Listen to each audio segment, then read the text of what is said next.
Well, hello and welcome back to the Pipe Cottage.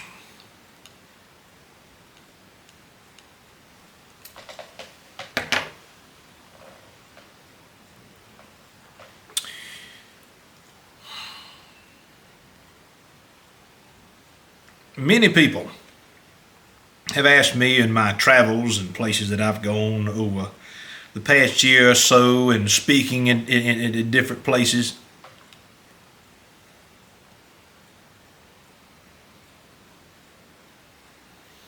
Folks have asked me how it is that I am able to live such a good life. I get that question a lot, and quite frankly, I guess I do live a pretty good life. And what is kind of aggravating is the fact that most people think it's beyond reach.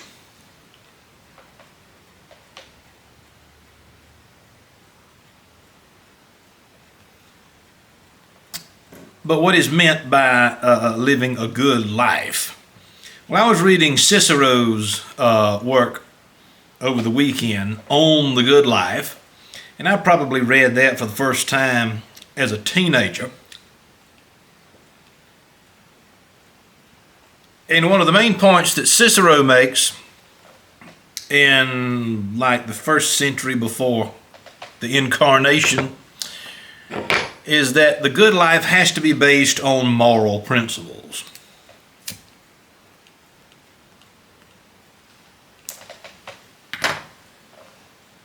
That without some type of morality, some type of moral guidance, the good life is something that cannot be obtained.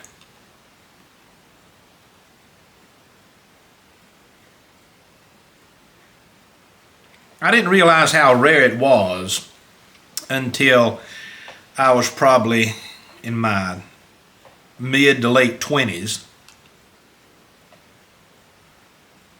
I didn't realize how rare it was to be raised in a truly spirit-filled, God-ordained home where you had a very good mama and daddy who sacrificed a great deal in order to raise the family in an appropriate way, who spent a great deal of time with the children, in this case my sister and myself, to raise us in a godly atmosphere.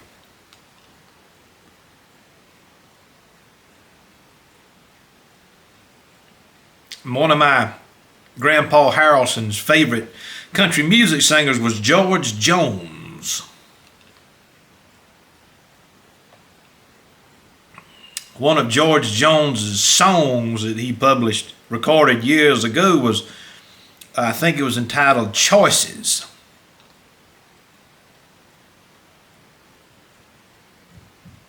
And the song, some of the lyrics go like this: I've had choices since the day that I was born, and I've heard voices that's told me right from wrong.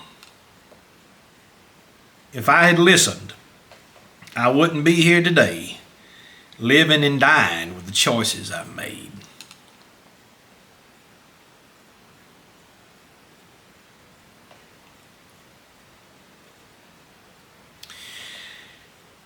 I had a recent correspondence with a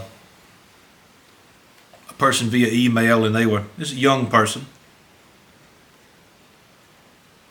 probably late teens, early 20s.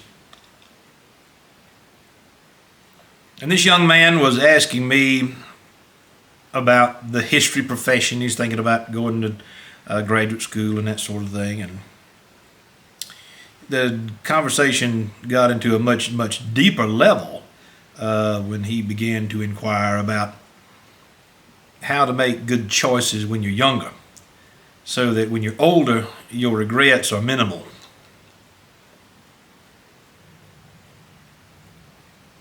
I don't think there's a human being alive that has not had regrets or that has not done regrettable things.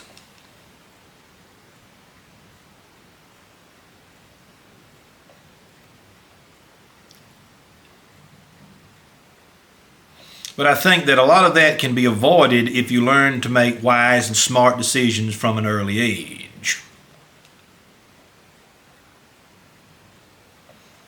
We don't live in a country now, in America, that teaches the value of moral decisions early in life. I was listening to an interview I did. I recorded an interview with the Southern writer Marion Montgomery in 2009 when I was in my early 20s. And I listened to that interview for the first time in several years just the other day. And towards the end of the interview, he told me, and I was 22 years old at the time, he said, it's only by accident that you know anything about history and literature, know anything about religion. It's only by accident.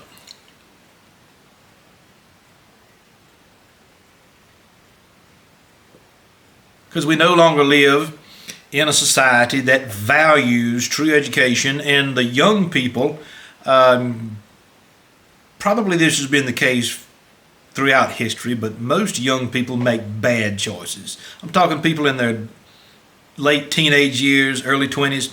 That's the point in life where you need to start learning how to make very good choices. If you don't start making the right choices at that moment in time, then it becomes far more difficult for you to essentially rectify and solve the problems of bad choices in later years.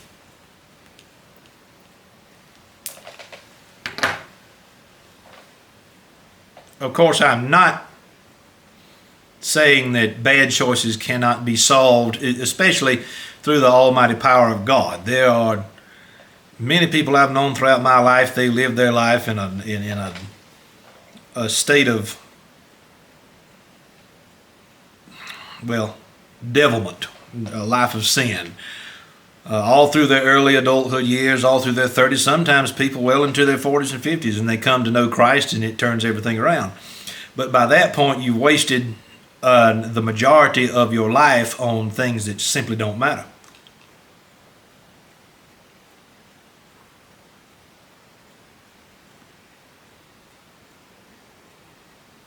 When I was in college, of course, I was homeschooled. I didn't have to deal with the public school system, and I think that was one of the wisest things that my parents ever decided to do when I was coming up as a boy, is to keep me out of the public school system.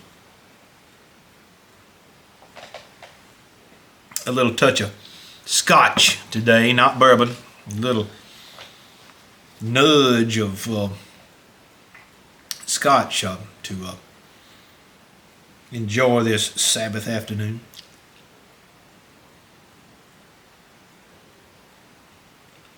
But when I got to college at the University of South Carolina, I noticed that the way I was raised, even in my native state, was not the same way that the majority of South Carolinians at that time were raised.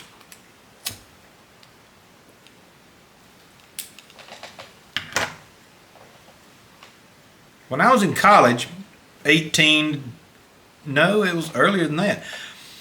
I graduated with a bachelor's degree at 20 years of age.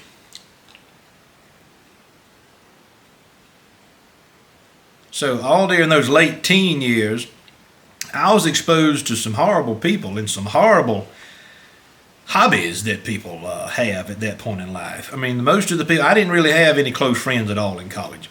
Actually, I'd probably had one that I talked to on a moderately regular basis. The only person that I really talked to a great deal when I was in undergrad was a history professor of mine. I would spend 2 or 3 hours at the end of class, 3 or 4 days a week, simply talking to him. And he taught me a lot in his office about American history and Southern history in a way that, and all the while other people were leaving school to go play sports or go spend time with their girlfriends or whatever the case may have been, I was spending time with the professors after the classes were finished.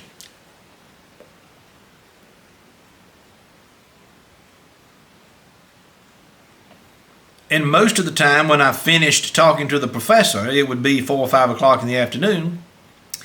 And then either I would go home to my parents and have supper, or I would go visit there were two very good friends of mine that lived in the county where I was raised. And if I had the time, I would go and visit with them during the week and learn about agriculture.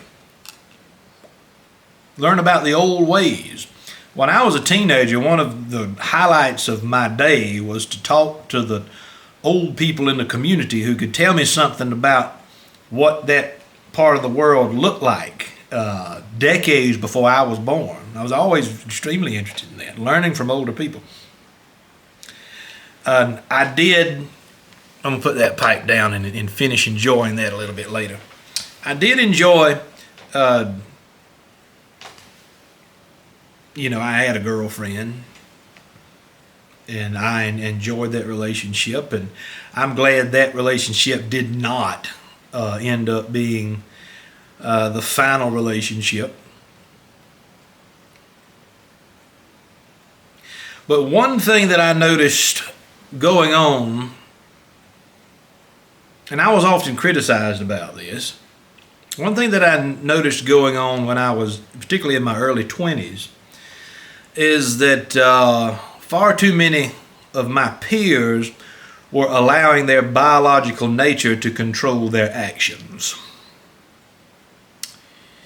In other words, they had become promiscuous.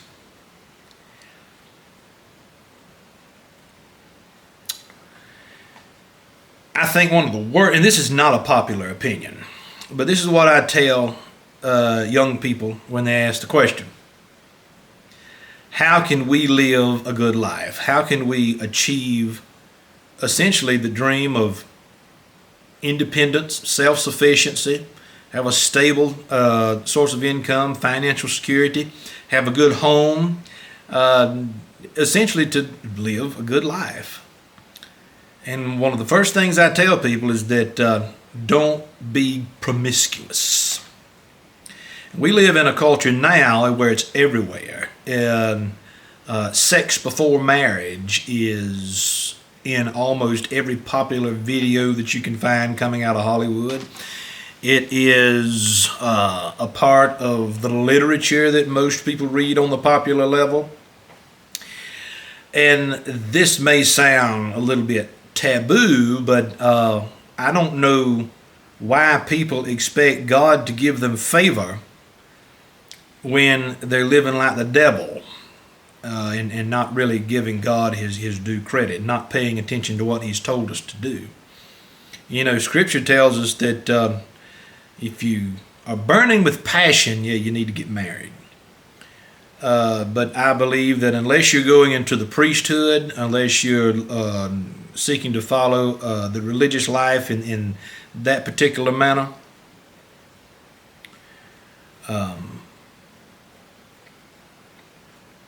you need to focus on other things other than being promiscuous during the early years. That may seem like something that I shouldn't be talking about, something that's really not important. But I've seen far too many young men, even my contemporaries when I was coming up, ruin their life. Ruin it. And some of those people have ruined their marriages. My daddy once told me that one of the most sure ways to destroy a marriage is to have intimate relationships with people before the wedding day. And I think he was right. There's a reason why God forbids all of this in Scripture. And I wonder why more people are not talking about it. I think that you can do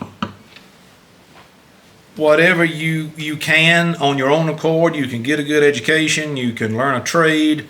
You can surround yourself with good people. But at the end of the day, it is the favor of God, in my personal opinion, that gives us the power to live the way we're supposed to live the way that God intends for us to live.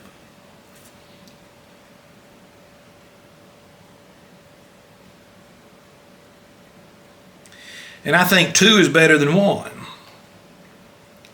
I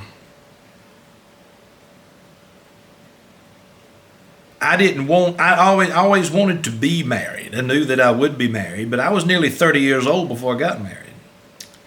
What was I doing in the meantime? I was finishing 3 degrees. I was pursuing the written word. I was reading a great deal, preparing my mind, preparing my heart and my spirit for the life that I knew God was preparing me for.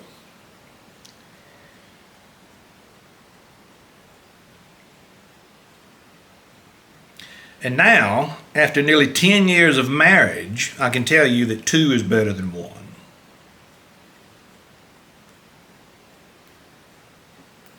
Because I made some wise decisions early in life, and I made some sacrifices early in life, I put myself in a position where I didn't have to be afraid of making the same mistakes that my peers were making. That was not a concern anymore.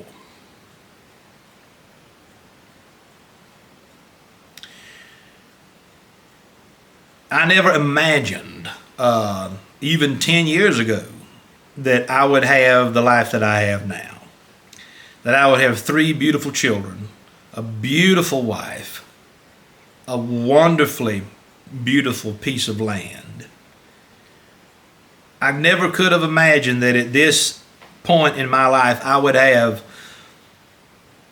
not simply material success, but spiritual growth. Just a beautiful, wonderful relationship with my wife. I oftentimes hear people say, well, I couldn't stay at home with my spouse 24/7. Well, we do. We're at home with each other all the time. And apparently it's fairly rare for people to be able to do that. And it's also, when it does happen, fairly rare for people to continue to enjoy one another's company day in and day out.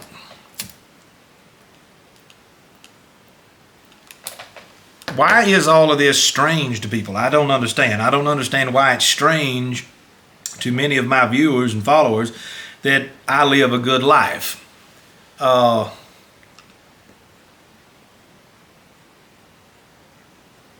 And I don't classify the good life as anything other than based in moral principles.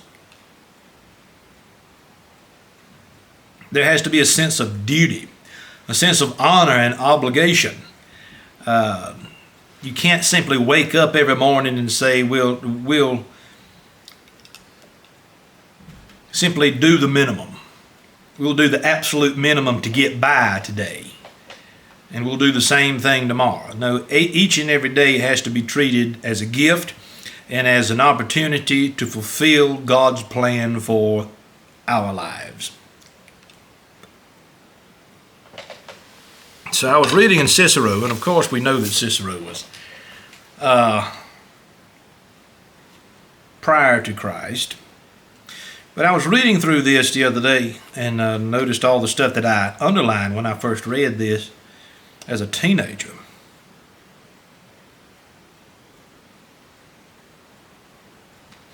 And here's a couple of lines that I underlined when I was at that point in life. He will not succumb to the belief that this or that future event is predestined to happen. And no event, therefore, will cause him surprise or strike him as unexpected or strange. He's defining what he considers to be the wise man. Whatever comes up, he will continue to apply his own standards, and when he has made a decision, he will abide by it. A happier condition than that I am unable to conceive.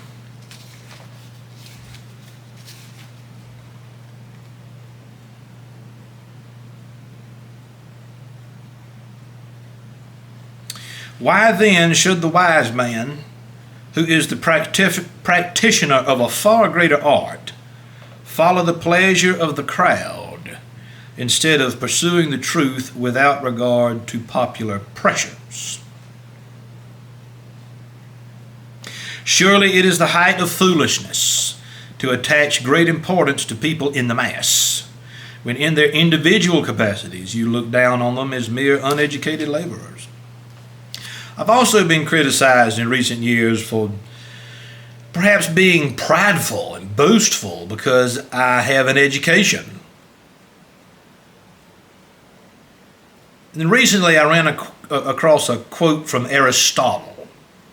Aristotle once wrote this: "The difference between the educated man and the uneducated man is the exact same difference between the living and the dead." I make no apologies for having taken the time and made the sacrifices necessary to spend years reading and years studying. And I resent it when people think that that's something I should not be proud about. I am proud of it. Because I realized at an early age that the written word, both in scripture, in tradition, in literature, history, is extremely important to become a well-rounded individual with character. For it is necessary to assume that a method for learning how to behave well does exist, and that the place to find it is philosophy and nowhere else. Of course, I would qualify that and say the place to find it is in Scripture. But the first part of that sentence, something about that sentence motivated me when I was 17 years old. For it is necessary to assume that a method for learning how to behave well does exist. Now, this is long before pragmatism, long before this notion of intense individualism that teaches I can do whatever I want to do and I have the freedom to be whatever I want to be. I have the freedom to decide what truth is. Anybody who's talking like that will never amount to anything. You'll never amount to anything.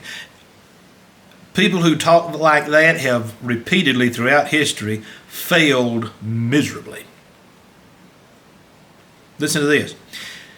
Another line that I took note of at 17 years old. It is only when men become capable of displaying high-minded detachment and disregarding such outward circumstances, whether good or bad, when they get totally absorbed and immersed in some noble, honorable purpose, that we cannot help admiring their splendid and imposing qualities. And the book is full. I mean, my notes in this book are just full. It was so interesting to go back and read the types of sentences that captured my attention as a teenager.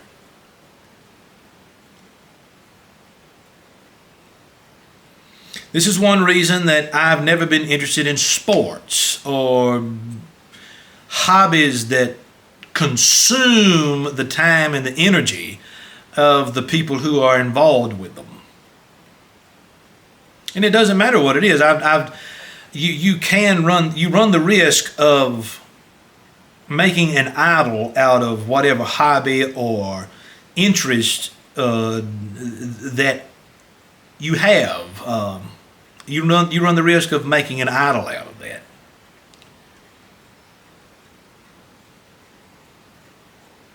And so what I say to people who are younger than I am and they want to know how to live the good life, at the end of the day, the answer has to be make the right choices. Make the right choices. Don't follow the crowd and make the choices that will make you popular or make you fit in. Do not follow current fashions or fads.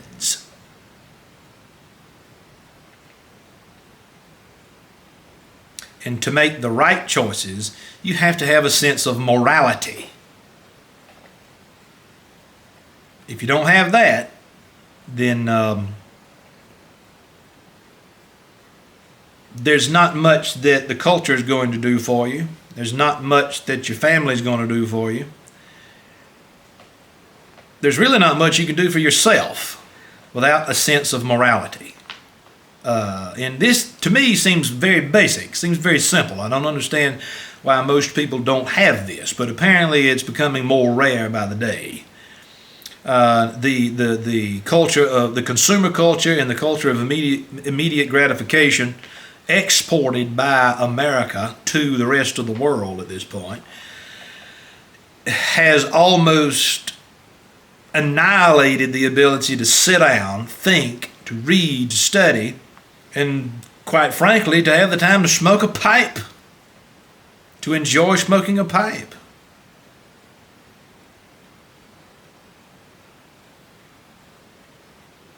I gave a lecture on G.K. Chesterton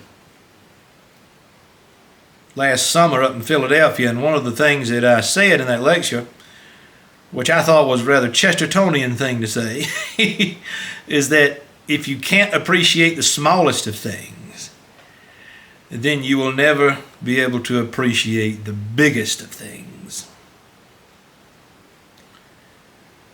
So I think it's extraordinarily important for us to realize the small pleasures, the small little everyday things, and how beautiful those things are, such as listening to the laughter of a child, listening to the beautiful chirp of a songbird, watching the dogwoods blossom on a Kentucky mountainside in early spring, enjoying a fine bowl of pipe tobacco or even a sip of whiskey. It's those the smallest of things that help us to see the beauty of the biggest of things, which ultimately is God Himself, the source of all goodness, the source of all joy and all happiness.